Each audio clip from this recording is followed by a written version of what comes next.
Сайн бацгаана манайхаа бүгдэнд нь гайхалтай энэ өдрийн мэндийг хүргэе. Өнөөдрийнхөө дугаараар дамжуулан бүгдээрээ хамтдаа Бурхны үгээр Юудагаас битээлд ирсэн нэгэн хүний талаар хамтдаа ярилцгаая.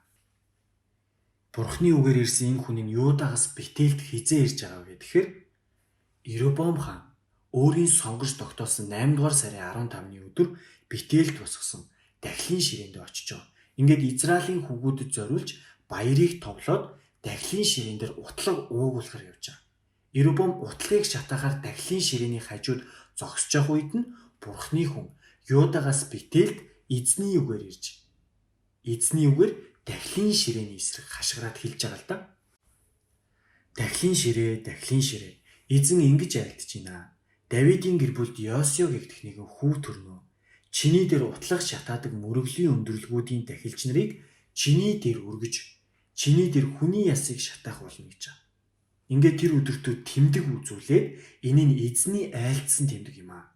Энэ дахлын ширээ нуран хуваагдж түүний дээр байх үнс асгарах болно. Битээлдэх дахлын ширээний эсрэг хашгирах Бурхны хүний үгийг Иробоам хаан сонсмогцоо дахлын ширээнээс гараа татаад түүнийг байрах тун хэмээн зандарч байгаа. Гэвч тэр хүний зүг жичлэн сунгасан Иробоам хааны гар нь буцаад хөдлөхгүй болтлоо хатангаршиж байгаа. Бурхны хүн эзний үгээр үзүүлсэн тэмдгийн дагуу дахлын ширээ нуран хуваагдж үнс дахлын ширээн дээрээс асгарч хаан Бурхны хүнд хандаж эзэн Бурхнаасаа гуйж гарыг минь эдгэж өгөөч хэмээн миний төлөө залбирч өгнө үү гэж хэлж байгаа. Ингээд Бурхны хүн эзнээс гуйсанд хааны гар нь эдгээд урдийн адил болж байгаа. Тэгээд хаан Бурхны хүнд хандан хэлэхдээ надтай хамт гэрт очиж алжаалаа тайлаа. Би танд шагнал өгье гэж хэлж байгаа. Харин Бурхны хүн хаанд хариулан хэлэхдээ та өөрийнхөө гэрийн тэн хагасыг надад өгөх байсан ч гэлээ би тантай хамт явахгүй. Энэ газарт байхдаа би талахч идэж усч уухгүй. Учир нь эзний үгээр надад чи талахч идэж усч ууж болохгүй. Тэрч бүхэл ирсэн замаараа буцсан явж болохгүй гэж тушаагдсан юм аа гэж байгаа. Ингээ Бурхны хүн нь битээлд ирсэн замаараа буцалгүй өөр замаар эргэн явж байгаа. Үргэлжлүүлэн харах юм бол битээлд нэг хөгшин иш үзүүлэгч амьдарч исэн талаар үйл явдал гарч ирж байгаа. Тэрхүү хөгшин иш үзүүлэгчийн хөвгүүд нь ирээд тэр өдөр битээлд Бурхны хүний хийсэн бүх ажлыг хаанд хандан хэлсэн үгийг нь бүгдийн эцэгтэй ярьж өгч байгаа.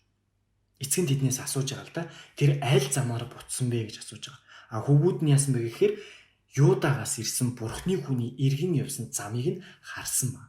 Ингээ эцэг нь хүүхдүүдтэй миний элчгэнд имэйл тох гэж хэлээд Бурхны хүний араас яваад царс модны дор сууж байхад нь олж хараад та Юдагаас ирсэн Бурхны хүн мөн үү гэж асууж байгаа. Тэр нь би мөн гэж хариулж байгаа. Ингээ хөгшин иш үзүүлэгч түүнд хандаад надтай хамт гэрт очиж талах иднүү гэсэнд Бурхны хүн юу гэж хэлж байгаа вэ гэхээр би тантай хамт буцаж чадахгүй, явж чадахгүй. Энэ газар тантай хамт талах идэж усч уухгүй. Учир нь эзний үгээр надад чи тэнд талах идэж усууж болохгүй. Ирсэн замаараа бүү буцан ирээрэй гэсэн тушаал өгөгдсөн юм аа гэж. Хөгшин иш үзүүлэгч Бурхны хүнд хандаж би ч бас чамтай адил иш үзүүлэгч. Тэнгэр элч эзний үгээр надад хэлэхдээ түүний гэртээ дагуулж ирээд талах идүүлж усуулгаарай гэсэн юм аа гэж худлаа хэлж байгаа. Бурхны хүн гэрт нь очиод талах идэж усууж байгаа.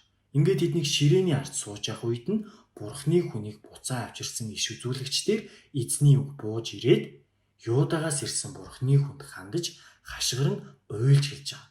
Эзэн ингэж айлтж байна. Чи эзний тушаалыг зөрчиж эзэн Бурхныхаа чамд тушаан хэлсэн тушаалыг мөрдсөнгүй. Харин буцаж ирж эзний чамд талах битгий ус битгий уу гэсэн газарт талахч идэж усчуулсан учраас чиний хөр эцэг өвгдий чинь булшинд оршуулгдахгүй гэж ингэж хэлж байгаа. Бурхны хүн идэж уусныхаа дараа хөгшин иш үзүүлэгчийн имэйлж өгсөн илжгийг унан цааш явж хагаад арслантай тарж өгч байгаа. Хажуугаар нь хүмүүс өнгөрч явахдаа зам дээр хэвтэх хүүр болон дэрэгдэн зогсох арсланг харж хөгшин иш үзүүлэгчийн амьдардаг хотод хурч ирээд үдсэн харснаа ярьж байгаа. Ингээ Бурхны хүний замаас нь эргүүлэн авчирсан тэр хөгшин иш үзүүлэгч энэ бүх зүйлийг сонсоод тэр бол эзний тушаалыг зөрчсөн Бурхны хүн юм аа. Эзэн түүнд хэлсэн ёсороо түүнийг арсланд өгч тасдчуулан алжээ гэж хэлж байгаа. Хөгшин иш үзүүлэгч хөвгүүдтэй хандаж миний илчгэнд имэйл доох гэж хэлээд явсаар зам дээр хаягдан хэвтэх хүүрийг нь болон хажууд нь элжиг арслан хоёр байхыг харж байгаа. Арслан бол тэр хүүрийг нь ч идээгүй байснаар барахгүй илжгэнд нь ч хүрээгүй байсан байна. Ингээ бурхны хүний хүүрийг хөгшин иш үзүүлэгч авч илжигний нуруунд тэгнээд гашуудж түүнийг нутаглуулгаар өөрийн хот руу буцаан авчирч шарилыг нь өөрийн булшиндаа оршуулсан бөгөөд түүний дээр гашуудан айх өрхий дүү минь гэж харуулж байгаа. Оршуулж дууссаныхаа дараа өөрийн хөвгүүдтэй хандаж хөгшин иш үзүүлэгч хэлж байгаа л да. Намайг нас барахад энэ бурхны хүнийг оршуулсан булшинд намайг оршуулаарай. Миний ясыг түүний ясны хажууд тавиарай. Учир нь битээлдэх дахлын ширээ болон Самарын хотуудад байгаа мөргөлийн өндөрлгүүдийн бүх бунхны эсрэг эзний үгээр түүний хашгирч байсан зүйлс заавал биелэх болно гэж гэрээсэлж байгаа.